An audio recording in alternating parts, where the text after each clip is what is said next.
O Cidade Pauta está de volta e aqui no intervalo a gente estava conversando sobre esses riscos e a frase foi, pobreza não é sinônimo de política, né?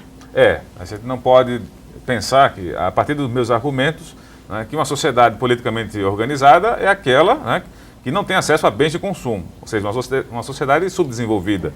Mas a questão não é essa. A questão é interpretar as relações entre política e economia da seguinte forma.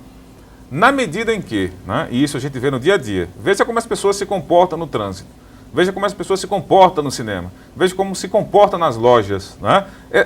Há um misto de arrogância e segurança creditícia, ou seja, se eu estou podendo pagar, então obviamente que eu tenho que ser tratado da forma que eu acho que devo ser tratado. Às vezes melhor do que o seu próximo, que às vezes tem mais do que você. Com certeza, mas esse mais do que você, é aí que está o perigo. O que é esse mais do que você? É do ponto de vista quantitativo, ou seja, quanto você ganha, quanto você tem no bolso. Quando eu converso com um jovem hoje em dia, um aluno, né, e ele coloca para mim que o que vale é dinheiro, que é isso que é o valor que se tem, obviamente que a gente não vai poder pensar, né, que essa pessoa, depois de formada, principalmente na área que ele escolheu, vai atuar com cidadania, ou seja, com a ideia de limite, com a ideia de valor. Essencialmente, esse é o problema. Né? A ideia de cidadania vem sendo distorcida na medida em que essa distorção se dá por uma ideia de força. Quem pode mais, obviamente, tem mais acesso a determinados bens que não são necessariamente econômicos, mas principalmente os bens, né, que seriam, por exemplo, aqueles que o Estado tem que fornecer. Uma educação de qualidade, uma segurança de qualidade, uma saúde de qualidade, que, já que a gente pode pagar, eu não vou me preocupar com quem precisa da escola pública, da saúde pública, mas vai se preocupar com o quê? Com uma segurança pública, porque essencialmente é essa falta, né, que, por exemplo, faz com que a classe média veja que a política não está funcionando. Porque ela tem medo de sair à rua, né, com o carro, com a carteira, com o relógio e ser assaltada. De um restaurante, essencialmente. Né, nesse sentido. Então, na medida em que os problemas de ordem política e social que poderiam ser discutidos e resolvidos, digamos assim, não apenas um debate, mas com uma intervenção ampla do governo, isso deveria ser socialmente assentado. E não é. Por quê? Porque hoje a sociedade capitalista é uma sociedade, como sempre foi, uma sociedade de interesses fragmentados. Agora, algumas sociedades capitalistas, por já terem tido, digamos assim, uma formação histórica, né, de lutas sociais, de conflitos até mesmo sangrentos, houve uma certa estabilidade entre o status social e econômico e a capacidade de se articular politicamente. Eu diria que uma sociedade como essa seria, por exemplo, a sociedade francesa, né, em que você tem uma classe média, né, preocupada com os problemas políticos da nação, associado à preocupação do plano de emprego, né, da aposentadoria. E aqui a gente não conseguiu chegar nesse nível ainda. Porque falta educação? Falta em todos os níveis. Falta em todos os níveis. Antigamente se ofertava a educação pública, era melhor porque, assim, algumas pessoas que a gente conhece hoje teve uma formação de educação pública que realmente funcionou. E por incrível que pareça, as pessoas têm mais de 60 anos, né? Ou seja, são pessoas idosas. Daqui a algum tempo, né, daqui, digamos, a 2 décadas, você não vai ter nem mais o testemunho dessas pessoas, né? Mesmo com a qualidade de vida aumentando. Isso é um risco porque os jovens hoje eles não têm essa formação de cidadania, de educação, e assim, conviver com isso vai ser difícil. Muito pelo contrário. Difícil. Uma coisa que eu me preocupo muito, né, não sei se estou sendo, digamos assim, radical, ou já ficando velho também, né, mas a questão toda é que eu vejo o jovem, né, com uma característica muito preocupante.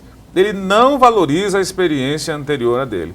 Então, ele não se preocupa em perguntar ao pai como era a vida dele de adolescente, né? Como foi a vida dele de criança, quais eram os valores. Não existe esse diálogo. Não existe esse diálogo em casa, obviamente que isso vai ser transferido para a rua. Né? O jovem que estuda, por exemplo, numa escola privada, né? Digamos assim, com mensalidade alta, ele não vê o professor enquanto aquele mestre, né, que vai, digamos assim, formar não apenas intelectualmente, mas moralmente, mas apenas como empregado que ele acha que está pagando, não é nem o pai dele. Resultado, a minha percepção do que acontece hoje, enquanto cientista político, é que cada vez mais a gente tem uma sociedade não apenas individualista, individualizada. A gente está partindo até mesmo para uma categoria de ordem moral que seria o egoísmo. Esse egoísmo gera uma espécie, que aí a gente teria que, obviamente, trabalhar com psicólogo, essa não é a minha área, uma espécie de egocentrismo. Um egocentrismo que, de certa forma, cada vez mais macula a imagem do seu próximo. E a partir do instante que você faz isso, a ideia de cidadania tende a desaparecer. eu não quero saber de nenhum tipo de discussão que não seja aquele do meu interesse imediato. O meu interesse imediato é a verdade, a minha verdade, como as pessoas colocam no senso comum. E isso, né, não gera diálogo, não gera debate, gera apenas, né, a apreensão e a prevenção que as pessoas têm umas com as outras em já lhe ver como adversário, competidor e, em certas ocasiões, até como inimigo. E o pior é que essas pessoas, esses jovens, eles, na hora de escolher determinado representante, é de acordo com o seu interesse, como você estava falando. Claro, claro.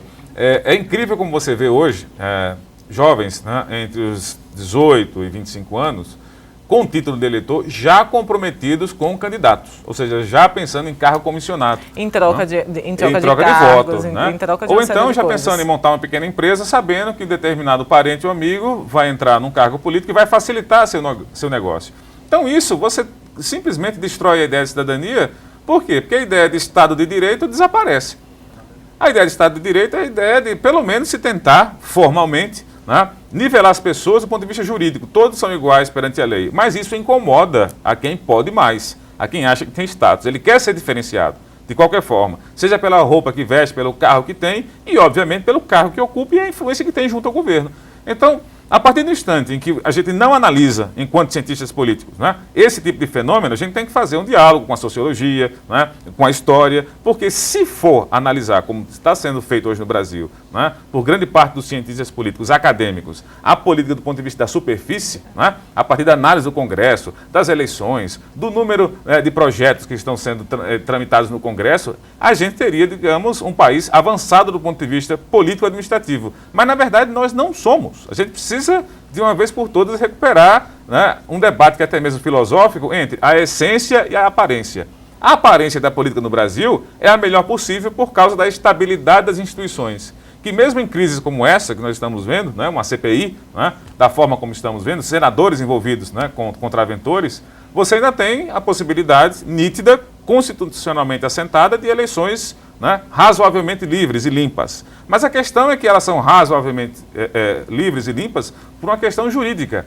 A questão é que a gente precisa examinar como isso se dá, né, na escolha de candidatos e como esses candidatos vão representar que tipo de interesse. Quando a gente elege um senador, por exemplo, né, que é conhecido como moralista porque foi promotor, e esse indivíduo está comprometido, né, subliminarmente com outro tipo de causa, a gente paga o preço agora. Ou seja, da desmoralização do Congresso, do sistema político, da democracia, mas aí vem um tipo de análise arrogante. A sociedade não faz uma análise de si própria. Ou seja, não vê que o problema se origina nela. Não fez o dever de casa. Isso. E isso seria o resultado. Com certeza. Início, meio e fim. Num ciclo vicioso. Helder, agora a gente vai falar um pouquinho, bem rapidinho, sobre as eleições municipais esse ano aqui no estado de Sergipe. Como é que você vê esse cenário hoje? Olha, o cenário, eu que acompanho eleições em Sergipe desde 99, eu vejo como o cenário mais inóspito possível, né? As eleições para o prefeito da capital do estado de Sergipe, por exemplo, é uma planície lunar nesse ano. É difícil você antever não apenas capacidade, né, digamos assim, de proposição dos candidatos, como até mesmo entender como vai se dar essa articulação. Por quê? Porque antes, né, em determinadas eleições, seria possível você não apenas vislumbrar possíveis candidatos, mas até mesmo quem seria a equipe administrativa, caso esse indivíduo venha a ganhar. Isso hoje em dia está praticamente impossível. Por quê? Porque cada vez mais, e essa é a grande contradição da democracia no Brasil hoje, é que uma das promessas da democracia é que a democracia deveria deixar de ser um pacto secreto entre aqueles que exercem o poder. Ou seja, a gente tem que ter clareza das intenções desses indivíduos. E cada vez mais é difícil. Você, como jornalista, sabe.